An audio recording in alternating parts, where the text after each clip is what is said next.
Hi, everyone. My name is Lauren Walker, and I'm the Manager of Athlete Development here at USA Volleyball. Today, I'm privileged to be joined by Jeff Jendryk, one of our national team members and bronze medalist in the most recent Paris Olympics. Jeff played collegiately at Loyola Chicago, and he also played professionally in both Poland, Italy, and Germany. And he has been a member of the junior national team and national team for quite some time. Yep. So today we get a chance to ask Jeff a little bit about what is it like to recover from disappointment when it comes to having large ambitions with your playing career, and what is it like playing internationally, and how do you adapt to that as an athlete? So thanks for joining me, Jeff. Yeah, no problem. I'm happy to be here and happy to kind of give a little bit of my story to younger athletes who I think can take from this and kind of learn from it. So I'm really excited to be here. Awesome. So as we kind of transition here a little bit, as you think about consistency, maybe the ups and downs with your own career, making some rosters for international competition, not making some rosters, obviously part of that when you have high ambitions in your game is going to be dealing with disappointment, not making the roster or experiencing injury or other setbacks. So take me through a little bit of how you reacted the first time you didn't make a national team roster that you were hoping to make. Yeah, so we'll start with the biggest one. I was on the national team. 2017 was my first year, and the Olympics was going to 2021 because of COVID. So I was in the gym for 4 years training. I was on every national team roster every year, except the Olympic roster. So I did not make the Olympic roster in 2021. And that was the first time in my career that I didn't make a team. I've always been really lucky, really fortunate, just always making that team, always being the starter. And then all of a sudden, I wasn't. And during that time, let's go back to before, I wasn't always that starter. So I always had these extra pressures, anxieties a little bit. But when I found out that I didn't make the team, I was devastated. I trained, 4 years in that gym, but also throughout my whole career to make this roster. And I was devastated. It took me many months to kind of get over it. But one thing that I like to tell my middle blockers and just everyone else is when I was in that situation of those 4 years, I was always comparing myself to other players. And I think a lot of younger athletes do the same. They, for me at least, I see those other middle blockers, I was comparing them. Oh, they had a really good game. How am I going to beat them? Or I was always thinking about what was outside of my control. Like, what are my coaches thinking about? Why am I not starting? Does that coach like that player more than me? And during those 4 years, I was comparing myself a lot. And eventually, when I didn't make the team, right, I was devastated. And then I told myself a couple of months later, I had to really reflect on it. How did my journey go in those 4 years? Did I really give it my all? What was holding me back? And I found out what was holding me back. I was comparing myself to others. So I told myself the next 4 years, I was just going to focus on my own game, what was inside my control, right? Which is my attitude, my effort level, my mindset, right? So I really just focused on my own game. And I didn't care about what other players were doing, if they had a great game, a bad game, what my coaches were thinking about. I just focused on, hey, today I need to be good at this. Tomorrow I need to be a little bit better at that. Eventually, in 2024, I made the Olympic roster, and it was awesome. For me, it was like the biggest, congrats, whatever, because it was 8 years. 8 years of hard work, grinding the gym every day, being overseas for 10 months out of the year. And it was a huge accomplishment for myself. And it just came back to myself, I did this because I put in the work in my own game. It wasn't because of outside factors that made me on the team. It was, I just went in the gym every day, I worked hard, and I improved at what I needed to do, and that's what got me there. So I bring that up because I think for a lot of younger athletes, we compare ourselves. And I think if we can really, truly focus on ourselves and what we need to do, it's so much easier to achieve those things, and honestly, less pressure. I didn't have to think about, things that I just couldn't control. And I think that's what really matters to younger athletes and to honestly in today's society too, like I think we get so caught up worrying about other things that don't really matter. So yeah, it was a really cool accomplishment, and I'm so happy that we got back a bronze medal, and it's cool to show my family, my friends, all the hard work that I did, and showing something physical, you know, was really cool. There are a couple of things that really jumped out from what you just said that I think are really powerful for young athletes to hear. One is the comparison piece. Yeah. Right? It is by nature in competitive sport easy to fall into comparing yourself with other teammates, with people you are competing against. And so I love the reframing that you just had of saying, hey, take a step back away from that comparison and focus on yourself. But this second thing that I think was really powerful about what you just said was focus on what you can control. And so much more that you can control is internally focused. I can control how much effort I'm bringing to the court today. I can control my sleep. I can control more of these elements that are making up the smaller pieces to make us consistent over time. And I love that in your trajectory, it ended up being the thing that switched your mindset and led to you making that Paris roster. Yeah. And I think we all will have these type of thoughts, struggles throughout our career. For me, it just happened when I was, 24, 25. So the fact that I think younger athletes can listen to this, hopefully they don't have to wait till they're 25 to have this thought process.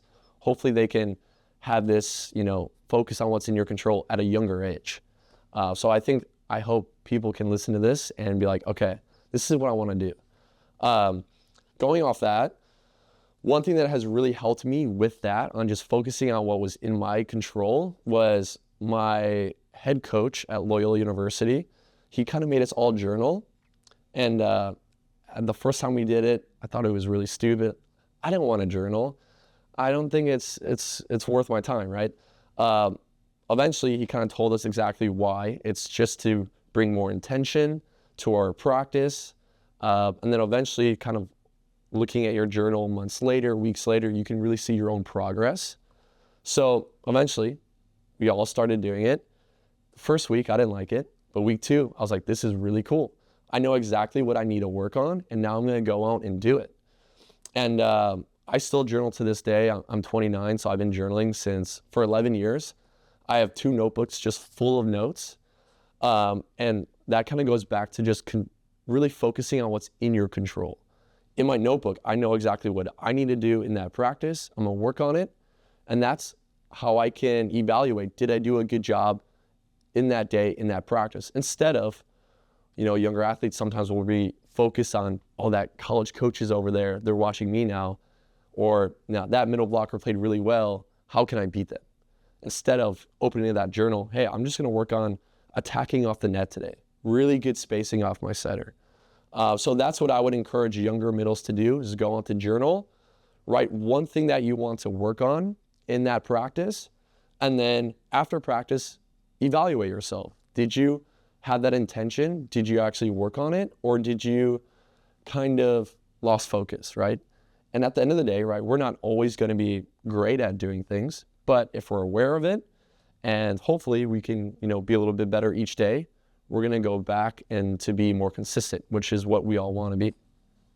Yeah, I think that's a really practical thing for young athletes to hear, is with your journaling, set an intention for the day and recognize maybe you won't perfectly meet it every single day. Yeah. And that's not the point. The point is that continual growth and kind of having that growth mindset of, here's my giant outcome goal. Maybe it's making the Paris roster, but I get there by the day-to-day reflection on what I'm doing. 100%. So last question I have here for you, Jeff, is as you're thinking about, again, your younger self, we talked about this just a little bit ago, but you said when you kind of first started playing and were working your way up the pipeline when you were younger, you struggled with a lot of maybe anxieties or self-doubts. How did you get past that? That's a good question. I think everyone's a little bit on their own journey. What I found out now, because I'm older, is just a lot of the anxieties that I had was just because I wasn't confident in that area, in that situation. For me, anxieties, sometimes I still have, is like setting a ball, right? Middles, we're not the best setters. So what I would do is just get those extra reps after practice and work on setting it. So whenever I had those anxieties, it's just a good place to think about, I need to work on that.